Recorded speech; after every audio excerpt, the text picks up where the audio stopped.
king, they make Mehbooba Mufti. They decide to make Mufti Muhammad Sayyid chief minister after 50 years of struggle in his political career। तो यहाँ मैं किसी की बेटी हूँ, पोती हूँ, नवासी हूँ, मैं अपने आप को जनता पे नहीं थोप सकती, जनता इसके। उमर साहब हाल ही में चीफ मिनिस्टर बने और सबसे पहला उनका प्रेस स्टेटमेंट ये था कि हमें बीजेपी की सरकार के साथ कदम कदम मिलके चलना है, शाना बशान, हमारे पास और कोई चॉइस नहीं है। तो जिस जमात की ब्रूट मेजॉरिटी आई जम्मू कश्मीर में, जब वो बात करते हैं कि हमारा प्रैग्मेटिक अप्रोच हो, बीजेपी के साथ हमारा रिश्ता अच्छा हो, तो मुफ्ती साहब का तो 50 सीटें थी भी नहीं। He did not have a choice। आज हम जम्मू में हैं, मुफ्ती साहब की नियत साफ थी। He wanted to take the people of Jammu and Kashmir together। He identity थी, वो कश्मीरी था, डोगरा था, बुद्धिस्ट था, कश्मीरी पंडित था, सिख था।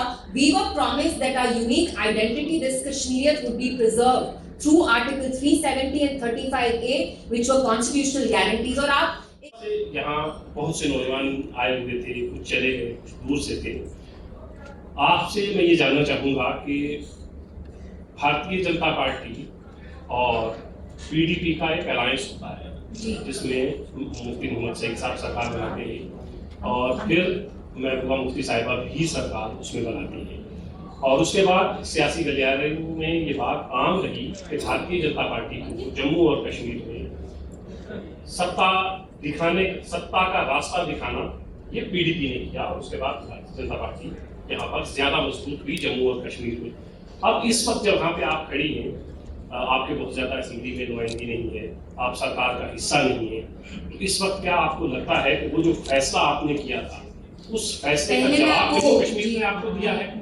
मैं आपको थोड़ा इंटरजेक्ट करूंगी। महबूबा जी प्रॉब्ली मुझे अभी लाइव देख रही है और मुझे उनसे बहुत डांट पड़ेगी, क्योंकि उन्होंने कहा कि जमरूद साहब को बात करने देना, लेकिन मैं ये नहीं करने दूंगी बिकॉज कुछ चीजों का मुझे जवाब देना है। सबसे पहले आपने कहा कि हमारे बस 3 नुमाइंदे, लेकिन जमरूद साहब आप मत भूलिए उन 3 नुमाइंदों में से एक ने आर्टिकल 370 पे रेजोल्यूशन लाई। जिस जमात के 50 एमएलए हैं वो वहां क्या कर रहे थे? कुछ नहीं कर रहे थे। Wahid Parra, who's an MLA from Pulwama, he moved the resolution on Article 370. So it's not about number। हम 3 MLAs लेके वो काम कर रहे हैं जो उस जमात को करना चाहिए था, जिसने इस मैंडेट के लिए जिस मकसद से वो आए, उनने लोगों को कहा कि हम 370 पे रेजोल्यूशन लाएंगे, वो रेजोल्यूशन नहीं लाई। So it's merely not about numbers। दूसरी चीज आपने कही बाप बेटा बेटी बाप, देखिए at the end of the day Janata king होती है। इस जनता ने डिसाइड किया कि इस बार हम इल्तिजा मुफ्ती को नहीं चुनेंगे, उनका जो भी फैसला है मेरे सर आंखों पे। मैंने पहले भी कहा कि उनपे मैं अपने आप को नहीं थोप सकती। सो जनता is king. They make Mehbooba Mufti. They decide to make Mufti Mohammad Sayeed chief minister after 50 years of struggle in his political career। तो यहाँ मैं किसी की बेटी हूँ, पोती हूँ, नवासी हूँ, मैं अपने आप को जनता पे नहीं थोप सकती, जनता इज किंग। तीसरी चीज आपने अलायंस की बात की, मैं आपको एक चीज बताना चाहती हूँ। जब जम्मू कश्मीर ने हिंदुस्तान के साथ इल्हाक किया, it was an exceptional move.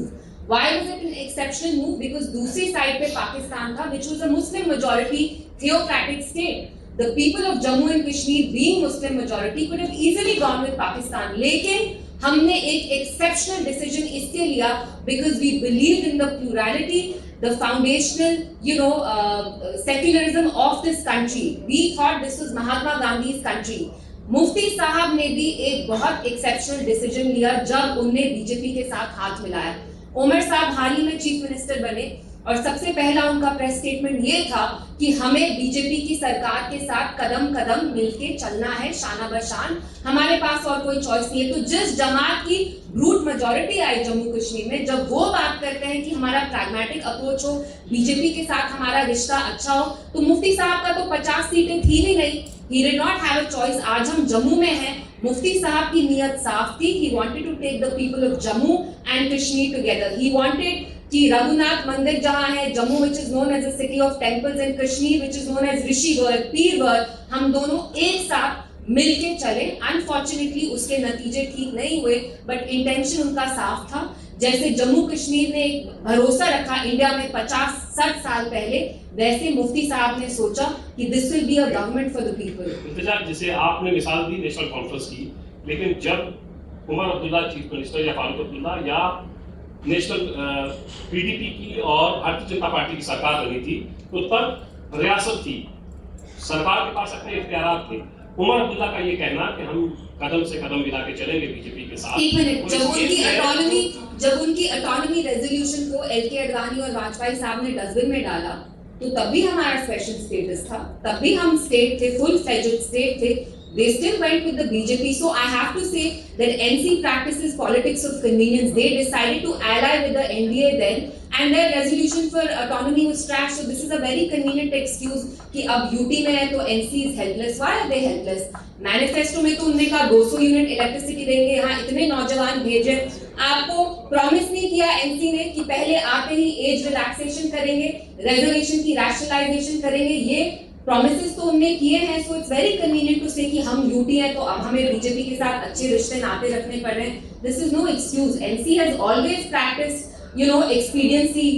एक जब उनको कन्वीनियंट लगता है तब वो चीज बोलते हैं। इतना ये बताइएगा कि आप 3 सीटों पर सिमट कर आ गए हैं। मेरा सवाल ये था कि क्या जो भारतीय जनता पार्टी के साथ पीडीपी ने अलायंस किया, सरकार बनाई, मुफ्ती साहब ने भी और महबूबा मुफ्ती ने भी, क्या उसके जवाब में जम्मू और कश्मीर से सिर्फ 3 ही लोग जीत कर आए? तो लोगों के अंदर गुस्सा था पीडीपी के खिलाफ कि उन्होंने बीजेपी के साथ हाथ मिलाया। क्या ये उसकी सजा आपको मिली है? मैं ये जानना चाह रहा था। लोगों के लिए कहते हैं ना, पॉलिटिक्स में रियलिटी सच्चाई मैटर नहीं करती, परसेप्शन होती है। अंदर से मैंने बहुत महंगे कपड़े पहने और ऊपर से फटा हुआ फिरन पहनूंगी, लोगों के बीच में जाऊंगी, उनको नहीं पता सच्चाई क्या है। ये एक परसेप्शन बनी है कि PDP was routed because we went with the BJP. This is absolutely wrong. Jamrud साहब, आप जानते हैं 2018 तक हमारे साथ इनकी सरकार थी, लेकिन 2018 के बाद क्या हुआ? महबूबा जी को अंडर हाउस अरेस्ट रखा, डिटेन किया, सबसे ज्यादा देर रखा, 1.5-2 साल रखा। उसके बाद सिस्टमैटिकली PDP को तोड़ा गया। ED, NI, आप यू नेम द एजेंसी, आपके यहाँ जो इतने सारे पैनलिस्ट थे वो किसी टाइम PDP में होते थे। यहाँ जुल्फिकार साहब थे, वो हमारे टाइम मिनिस्टर रह चुके हैं, PDP के MLA रह चुके हैं। तो आपको एक चीज समझने की जरूरत है कि जो मरकजी सरकार है उसने PDP को सिस्टमैटिकली तोड़ा। All our MLAs, ministers were taken out. And देखिए Jamrood sahab, PDP is a very young party, 99 में बनी है। कैडर ग्राउंड से बनाना एक बहुत मुश्किल चीज है। जब आपके मिनिस्टर्स को निकाला जाता है तो ऑटोमेटिकली जो ग्राउंड पे कैडर होता है वो भी वाइप आउट होता है। मैंने बिजबिहाड़ा में कैंपेन किया, मुझे कितने मुश्किलात फेस करने पड़े, क्योंकि कहीं ना कहीं जो हमारे पार्टी के वर्कर्स थे वो बहुत डिस्टर्ब थे, बिकॉज PDP वाज ब्रोकन। हमारी जमात को तोड़ा गया, इसलिए तोड़ा गया। अगर बीजेपी के साथ अच्छे रिश्ते होते तो नहीं तोड़ते। किसी और जमात को क्यों नहीं तोड़ा? हमें इसलिए तोड़ा गया क्योंकि महबूबा जी ही वाहिद वो आवाज है जिनने कंसिस्टेंटली 2019 के बाद बात की, मैंने भी बात की, against the abrogation of article 370। हमने कीमत चुकाई, हमारी पार्टी को तोड़ा गया, टुकड़ों टुकड़ों में तोड़ा गया, और उसके नतीजे आप इलेक्शंस में देखते हैं। लेकिन ये उतार चढ़ाव होता है, तो इंशाल्लाह I am sure that we will rebuild the party and we will take it back to where Mufti साहब हैव टेकन इट। लेकिन इल्तिजा, जो आप ये कह रही हैं कि भारतीय जनता पार्टी ने ED और ये तमाम चीजें, और फिर आपकी पार्टी टूटती है, ज्यादातर लोग एक नई पार्टी बना लेते हैं, लेकिन दूसरी तरफ ये इल्जाम भी लगाया जाता है कि ये तमाम लोग मुफ्ती मोहम्मद सईद के आसपास थे। मुफ्ती साहब एक मकनातीसी शख्सियत थे जिनसे जुड़े रहते थे सब। उसके बाद कमान आती है महबूबा जी के पास, और महबूबा जी के हवाले से भी ये कहा जाता है कि वो इन तमाम लोगों को संभाल कर नहीं कर पाए। मुझे लगा हमारा इससे पहले वुमेन एम्पावरमेंट पे पैनल हो रहा था, तो आप देखिए कितना सेक्सिज्म और शोविनिज्म है। अगर आप इनका सवाल सुनेंगे तो लगता है कि आदमी के पास पहले सत्ता थी या कमांड था, उसके बाद महबूबा जी के पास गया तो did somewhere she mess it up? This is absolutely wrong, Zamrood साहब. Let me tell you one thing, मुफ्ती साहब चीफ मिनिस्टर तब बने जब मेरी मदर, जिनको मैं बहुत रिस्पेक्ट करती हूँ, मेरी मदर तो वो है ही लेकिन एक बहुत बड़ी शख्सियत भी है, जब वो ग्राउंड में गई एज अ डिवोर्सी, मैं तब 9 साल की थी। मेरी मदर एक टूटी फूटी एम्बेसडर में वहां जाती थी जहां आप भी नहीं गए होंगे, मिलिटेंसी होती थी। तो ये वही महबूबा मुफ्ती है जिसने PDP को इमारत की तरह, जैसे इमारत को ईंट से बनाते हैं ना, एक एक ईंट से, वैसे मेरी मदर ने इस पार्टी को बनाया खून पसीने से। उनसे गलती हो गई तो सारा गलत किया। You know, people can be very harsh, but let's not forget कि मुफ्ती साहब और महबूबा जी ने, खास तौर से महबूबा जी ने PDP को बनाया, और ये फिर सारे वो हैं कि महबूबा जी इनको इकट्ठे साथ नहीं चला पाई। I feel Mehbooba ji is the soul of People's Democratic Party. The party cannot exist without her and her vision. इतना एक चीज ये बता दीजिएगा कि पार्टी आगे बढ़ती है और 5 साल के बाद फिर इलेक्शन होने हैं, फिर पीडीपी का उरूज होगा जैसे महबूबा जी ने काम किए हैं। जी। लेकिन पीडीपी के हवाले से एक सवाल तो हमेशा होता रहेगा कि 370 के ऊपर जो स्टैंड पीडीपी का है, वो स्टैंड जब सत्ता में आते हैं, जैसे नेशनल कॉन्फ्रेंस आई 370 पे बात हुई, लेकिन अब नेशनल कॉन्फ्रेंस उस पर बात नहीं कर रही। तो पीडीपी जब सत्ता में थी, जब भारतीय जनता पार्टी के साथ थी, और कल दोबारा भारतीय जनता पार्टी के साथ होकर सरकार बना देते हैं। वो आपने अज्यूम कर लिया, ऐसा तो हुआ नहीं है। तो 2 बार आप सरकार बना चुके हैं। नहीं, आप ज्योतिषी हैं क्या? आप कह रहे हैं कि फिर से 5 साल बाद हम उनके साथ, हम एक बार उनके साथ गए, हमने नतीजे देखे, there will never ever be 2 बार गए, लेकिन कभी भी उनके साथ जाना will never be a possibility again. लेकिन कोई और उनके साथ जाए ना जाए वो आप खुद देख लेंगे आने वाले महीनों में, उसके बारे में I won't comment much. Abrogation 370 के हवाले से आप क्या कहते हैं कि अब तो वो सुप्रीम कोर्ट की मोहर भी लग चुकी है, तो एक ऐसा सवाल जिसके ऊपर सुप्रीम कोर्ट भी मोहर लगा चुका है, और उसके ऊपर बार बार बात करना और सिर्फ उसी मुद्दे को जिंदा रखना, ये कितना अहम है? क्यों जरूरी है कि आप सिर्फ 170 की बात करें, 35A की बात करें, और वो मुद्दा जो एक तरह से खत्म हो चुका है, और भारतीय जनता पार्टी की सरकार में कभी मिलना नहीं, कोर्ट में आप गए, कोर्ट ने आपको वापस दिया नहीं, उस मुद्दे को क्यों जिंदा रखे हुए? ये वही कोर्ट है जिसने कहा कि हाँ, जब बाबरी मस्जिद तोड़ा गया तो ये गलत हुआ, लेकिन ये लैंड अब आप हिंदू टेंपल के लिए दीजिए। ये वो चंद्रचूड़ सिंह जी हैं जो सीजीआई आउटगोइंग सीजीआई थी, who opened a can of worms by getting back the places of worship act, जहाँ पे अब ये फिर से खुदाई कर रहे हैं। और मैंने पहले भी कहा, मस्जिद के नीचे मंदिर नहीं ढूंढ रहे, अपना वोट बैंक ढूंढ रहे हैं। तो अनफॉर्चुनेटली हमारी जुडिशरी कंप्लीटली कॉम्प्रोमाइज है। जुडिशरी कुछ खुदा ना खास्ता, खुदा अल्लाह ताला नहीं है कि वो जो भी बोले सारा सही होगा। आप उनके खुद जजमेंट्स देख लीजिए कितने लॉपसाइडेड हैं, वो फार्म लॉज हो, वो अयोध्या बाबरी मस्जिद पे हो। तो हमारा इस जुडिशरी पे क्या भरोसा? जब महबूबा जी को हाउस अरेस्ट किया, 2 साल उनका हेबियस का केस मैंने लड़ा सुप्रीम कोर्ट में। सुप्रीम कोर्ट एक फॉर्मर सीएम की सुनवाई नहीं कर पाई, उनको रिलीज नहीं कर पाई, ये हमें 370 देंगे। और आप कहते हैं कि हम मुर्दों को क्यों मतलब उखाड़ रहे हैं? Why are we bringing out old skeletons from the closet? The soul of Jammu and Kashmir is our special status. It is Article 370. It is Article 35A. Because ये फाउंडेशन थी जिसकी वजह से हमने इस कंट्री के साथ इल्हाक किया। 60 साल बाद आपका मूड खराब हो गया तो आप कहते हैं भूल जाएं। क्यों हम भूले? हमारी एक स्पेशल आइडेंटिटी थी, वो कश्मीरी था, डोगरा था, बुद्धिस्ट था, कश्मीरी पंडित था, सिख था। We were promised that our unique identity, this Kashmiriat, would be preserved through Article 370 and 35A, which were constitutional guarantees. और आप एक बहुत hopeless kind of scenario paint करते हैं कि बीजेपी ने तो डिसाइड कर लिया। बीजेपी कौन है? बीजेपी वो जमात है जिसकी 85 में 2 MPs थे। तब अगर इन्होंने कहा होता कि हम पूरी कंट्री को पागल करेंगे, गांधी के इंडिया को गोडसे का इंडिया बनाएंगे, आप यकीन करते? नहीं। 2 MPs लेके कहते हैं हम आर्टिकल 370 रिवोक करेंगे, आप उसमें बिलीव करते? नहीं। तो just because a party says something is the truth does not mean it's the gospel truth. We will fight for 370, 35A, and our fight is bigger than 370 and 35A. Our fight is for a peaceful resolution of the Jammu and Kashmir issue. It goes beyond 370. Mike open करें। हाँ, sir. हाँ, तो कुछ अगर आप इल्तिजा मुफ्ती से सवाल पूछना चाहें तो आप बिल्कुल, ये डॉक्टर जावेद आई साहब ने। मैं ये पूछना चाहूँगा कि पिछले दिनों आपके एक MLA ने कहा कि रिजर्वेशन खत्म होना चाहिए, रिजर्वेशन मेरिट के अगेंस्ट है। उन्होंने बोला कि 30% लोग जो हैं वो ओपन मेरिट में आ रहे हैं, जबकि उनकी तादाद 70% से ऊपर है। आपके पास कहाँ से ये डाटा है कि जो ओपन मेरिट है वो ज़्यादा है और जो रिजर्व कैटेगरी हैं वो कम है? और जो रेशनलाइजेशन यहाँ पे पिछले कुछ अरसे में कमीशन की तरफ से हुई हैं, उसको आप कैसे रिजेक्ट करती हैं आपकी पार्टी के लोग? और वो ये कहते हैं कि रिजर्वेशन जो है वो मेरिट के अगेंस्ट है। उनने ये कहा कि रिजर्वेशन पॉपुलेशन के प्रोपोर्शन में होनी चाहिए। जो अभी रिजर्वेशन हुई है, यहाँ पे बहुत सारे स्टूडेंट्स हैं हुआ from the open merit category. Can you please raise your hands? I know you are here from the OM category. शायद अभी डरे हुए हैं, हाथ नहीं उठाएंगे, लेकिन जो नहीं, मैंने देखा, कल मैं मिली उनसे जो ओम स्टूडेंट्स के हैं और वो भी यहाँ पे हैं। मे बी वो आपके सामने दे डोंट वांट टू जी। जो ओपन मैरिज है हम जी। उनकी जेन्युइन डिमांड के साथ है, जी। लेकिन उन ओपन मैरिज की फाइट में वो लोग शामिल हो चुके हैं जो रिजर्वेशन को कैंसर कहते हैं, जो रिजर्वेशन को हमेशा से सुबह से लेकर शाम तक स्लर यूज करते हैं, जो मर्डर कहते हैं मैरिज का। क्या रिजर्वेशन मर्डर है मैरिज का या नहीं है? देखिए, इसका आपकी पार्टी का क्या स्टैंड है? I can only speak on behalf of our party.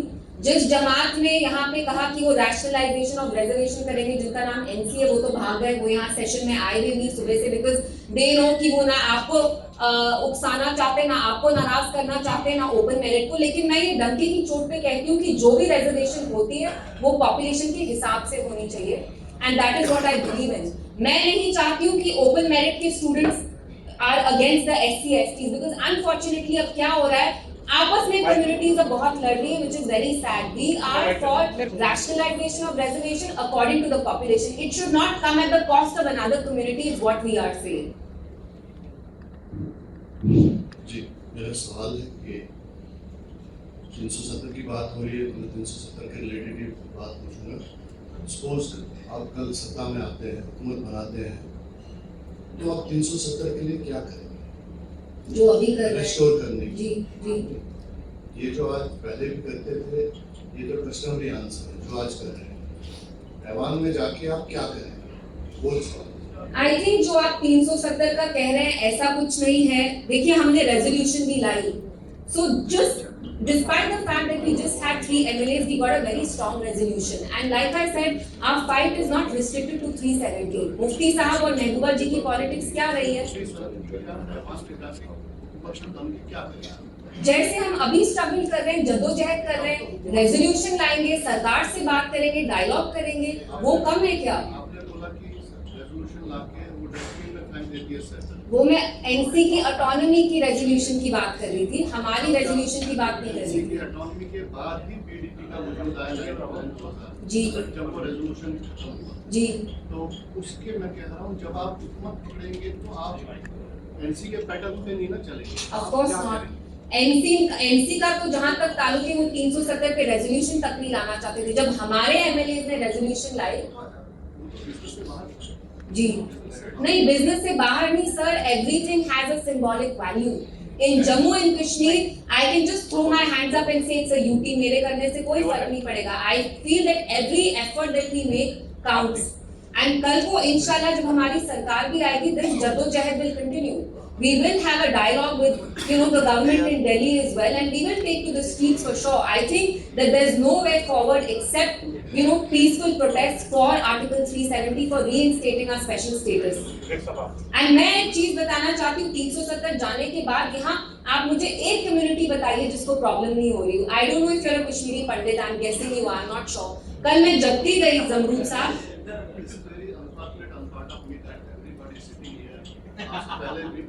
some people say I'm Kashmiri, but no, I'm Muslim.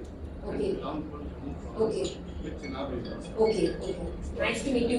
मैं कह रही थी कि कल मैं जब्ती गई जमरूद साहब, कोई नहीं पूछता कि वहाँ कश्मीरी पंडित्स कैसे रह रहे हैं। आर्टिकल 370 के बाद बीजेपी ने कहा हम कश्मीरी पंडित्स के लिए फलाना ढिमकाना करेंगे। You should see the state of affairs, वो जब्ती में रहते कैसे, वहाँ वाटर का कनेक्शन तक नहीं है।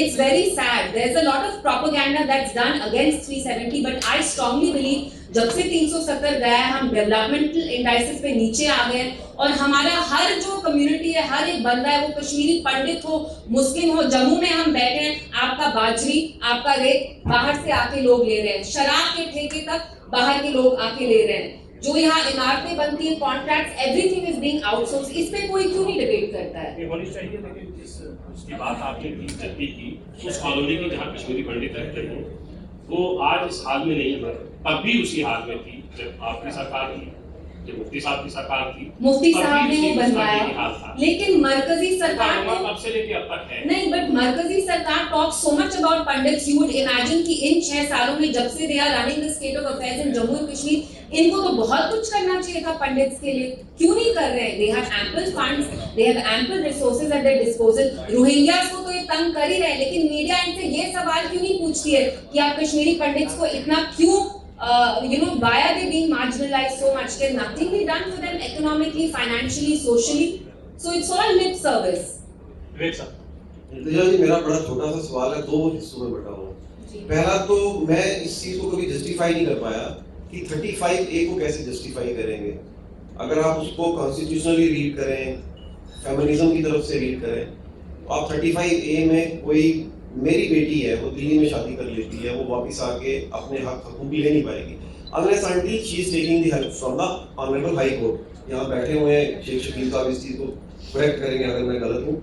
दूसरा जो इम्पोर्टेंट क्वेश्चन वो ये है कि पीपल्स डेमोक्रेटिक पार्टी को बड़ी जद्दोजहद के साथ, बड़ी मेहनत के साथ महबूबा जी ने, मुफ्ती साहब ने और उनके साथियों ने बनाया। महबूबा जी ने इलेक्शन लड़ा, बड़ा अच्छा खासा वोट पीर पंजाब से उनको मिला और 20,000 25,000 मिला। असेंबली में एकदम, खास करके पीर पंजाब की बात करेंगे, बहुत, मतलब मैं वोट्स के नंबर भी नहीं आपको बता पाऊंगा कि इतने कम नंबर आए।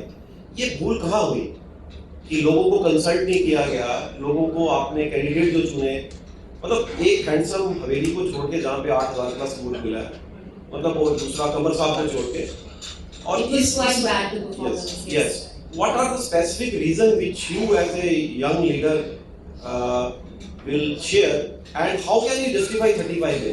35A in 21st century, I am not talking about 370.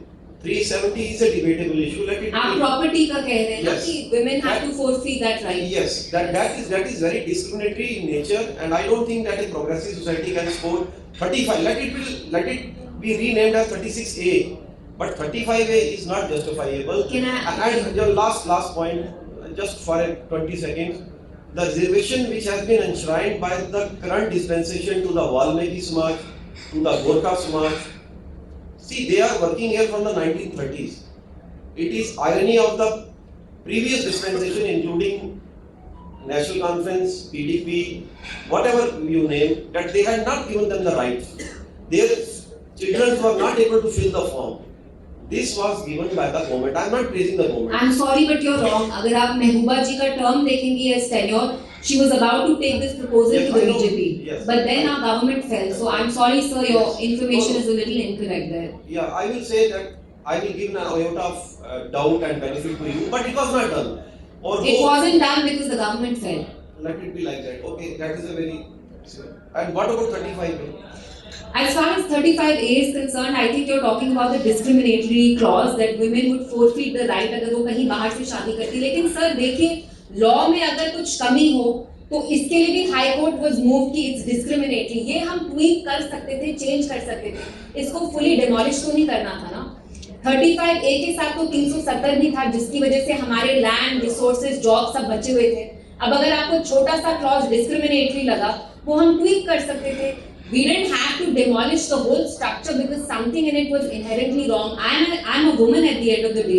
Even I don't want a discriminatory law. But there was a way we could have changed this. We didn't have to demolish the entire structure to preserve, or to sort of like protect women. I'm a woman also at the end of the day. So there were other ways also of going about it. पूरा इसको 370 को demolish करना was illegal. It was unconstitutional.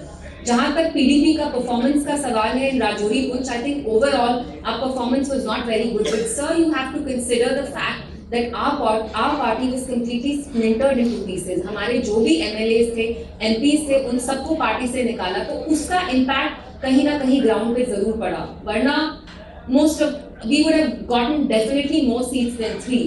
But the fact of the matter is NC, PC, अपनी, even the proxy parties were not touched. Only PDP was shattered. It was splintered into pieces, which reflected in the performance.